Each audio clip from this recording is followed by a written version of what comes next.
This one hits especially hard, and I've tried my best to hold it together throughout this video, but it's very, very difficult for me to come to this conclusion, knowing that every time I'm gonna listen to Linkin Park from now on, it's gonna be in the back of my mind that Chester's no longer there. Who cares if one more light goes out?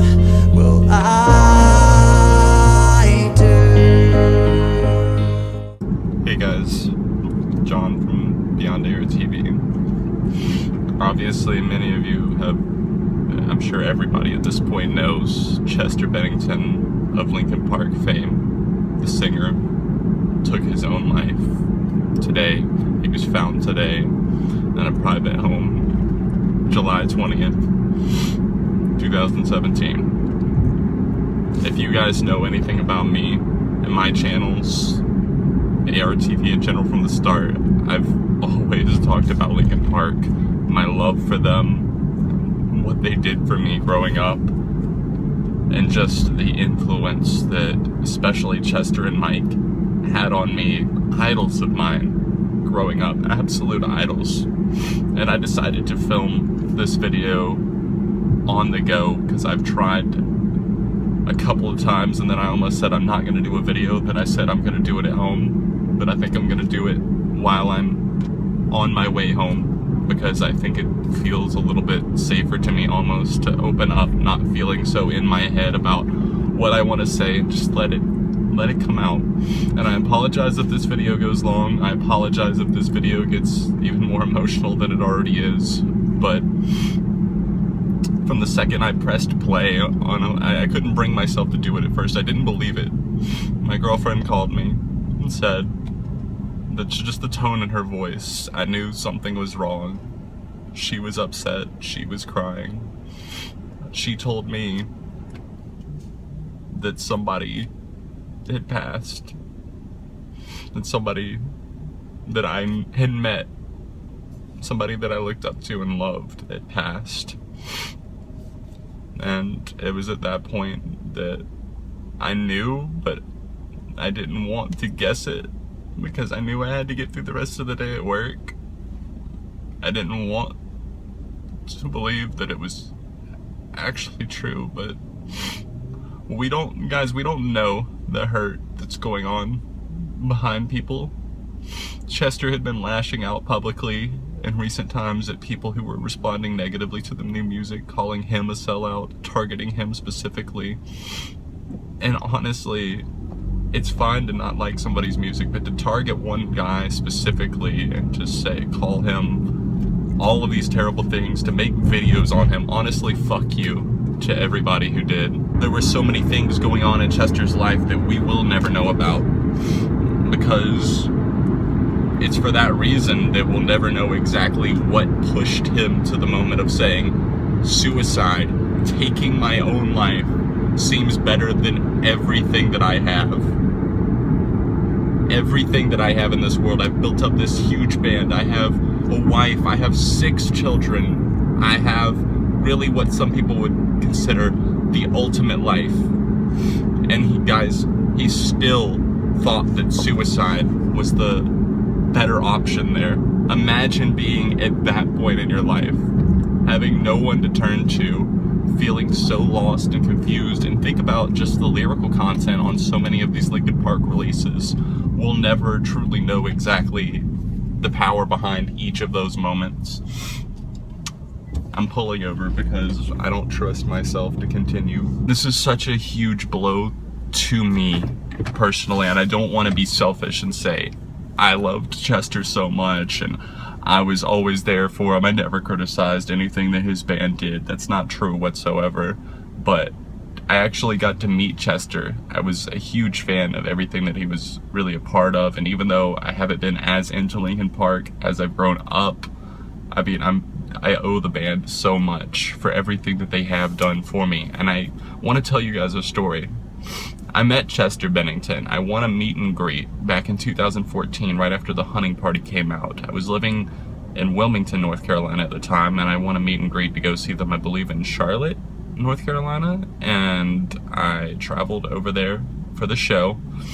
And Chester had already interacted with me on Twitter, and I had tweeted him and Mike and the band account for Linkin Park my review of The Hunting Party. And I had put my heart and soul into that review, and it's one of those things where you just never feel, especially whenever I was much, much smaller at that time, you just never feel like the artist or the band is going to see what you reviewed. But Chester actually took the time to watch the review, respond to me on Twitter, say thank you for the great review, and retweet it to his followers, which gained me so much exposure. And I couldn't believe it that one of my childhood idols had like recognized me like that and had thanked me for something that I felt proud of. I felt genuinely proud of. And then the reason I bring that up is because, you know, I go to the meet and greet expecting to just say, you know, hi to him, get my copy of Meteora, my CD that I had brought along with me. I just expected to get that signed. And he walked up to me. He had been walking around the crowd, meeting everybody that was there for the meet and greet. He knew who I was from my review. He didn't know me by name, but he knew who I was. He pointed at me and came up to me and thanked me again for the review of the album. And I couldn't believe it. I couldn't believe it. And I know that Chester could be a little bit of a wrecking ball sometimes, a little bit all over the place, but he was never anything but nice to me. And meeting him just made my life. I remember they weren't even allowing photos like during the meet and greet, except for the ones that their photographer would take. He told the security guard that it was okay for me and him to get a photo together. And that was so special to me, just the fact that, you know, some bands, they'll just breeze by, they don't talk to you at all. I got to talk to Mike briefly, but then to just sit there and talk with Chester for several minutes.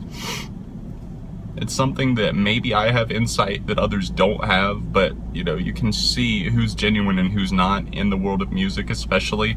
And Chester Bennington was genuine to the core, to his bone. He spoke what he felt. He said that. He said it in his lyrics. Chester was abused by an older male figure in his life growing up, and that pain translated into the lyrical content of his albums that he was a part of with Linkin Park. You could see the anger, the frustration, and he channeled that through his music. It was his passion. He loved meeting fans. You can even see on the One More Light tour that they were out on right now, that he was all about meeting the fans. Looking through his tweets, you could see him tweeting about, I loved playing this song for you guys, and he loved the fact that he got to play all of this new material on One More Light that he was so proud of, that everyone just seemed to hate so much, at least a lot of the fans. And I just cannot believe that he's no longer with us. And I feel like it's going to be so difficult for me every time. I've already tried to listen to a couple of songs. One of those was off of the new album, and Halfway Right was the name of that one. And just there's lines on there, the title track, One More Light. It was written, who knows what for it, but it was sung on Jimmy Kimmel as a tribute, and that made me tear up as it was for Chris Cornell, a good friend of Chester's. And coincidentally, Chester ended up taking his own life on what would have been Chris Cornell's birthday. It's just been 2 months, and we've already lost another legend in the music scene. Say what you will but about Linkin Park, and call them talentless hacks, but we know deep down that there has been one song at least from Linkin Park that has probably impacted you at some point in your life in some way, and for that we're indebted. I'm indebted to Linkin Park, their music, and just the lyricism of Chester got me through some of the darkest times of my life growing up. And maybe I didn't have that rough of a life, but I was a Christian school kid. Nobody else listened to this kind of music. I had some friends in the neighborhood that did, but I felt so isolated at school. Like I couldn't turn to anyone there, or to my parents who were super, super strict, wouldn't even allow me to listen to that. I had to sneak to listen to their music, to burn CD copies, to sneak out and buy a copy of Hybrid Theory and Meteora. And I just remember screaming along those lyrics. If my parents were at home, I would get in the shower and just like scream along to these songs at the top of my lungs, setting my boombox outside, like on the bathroom counter, and just screaming along to the lyrics of Numb and By Myself and all of their angry moments, One Step Closer. And it literally, quite literally, formed my music taste. That, along with records like American Idiot, Meteora, Hybrid Theory, American Idiot, Three Cheers for Sweet Revenge, they're all up there. And seeing the outpouring of love from people like Billy Joe Armstrong, another idol of mine, when I first got the call, I thought that it was Billy. I'm not gonna lie, I really thought that it was Billy. Or Gerard Way, he showed his sympathy, and Haley Williams, and so many other people that I completely respect so much, just showing their love to Linkin Park, memories of Chester.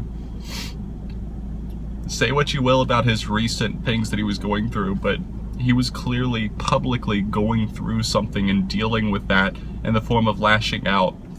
And I think that we need to remember that before we entirely judge something, call someone a diva or whatever else, keep in mind that there might be something else going on behind the scenes that we just do not know and will never understand.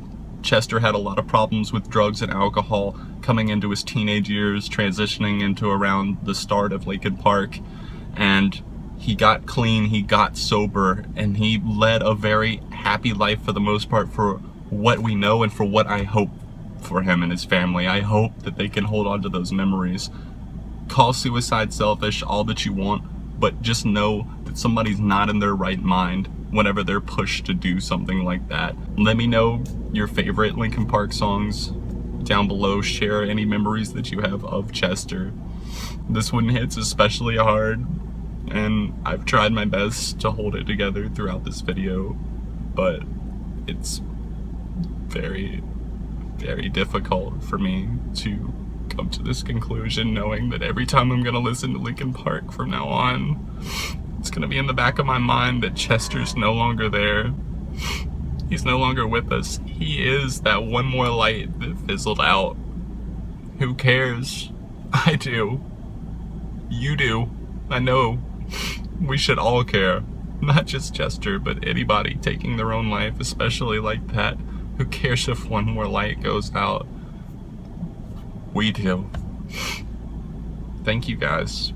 Thank you for the support. Thank you for the support you've shown over on Twitter.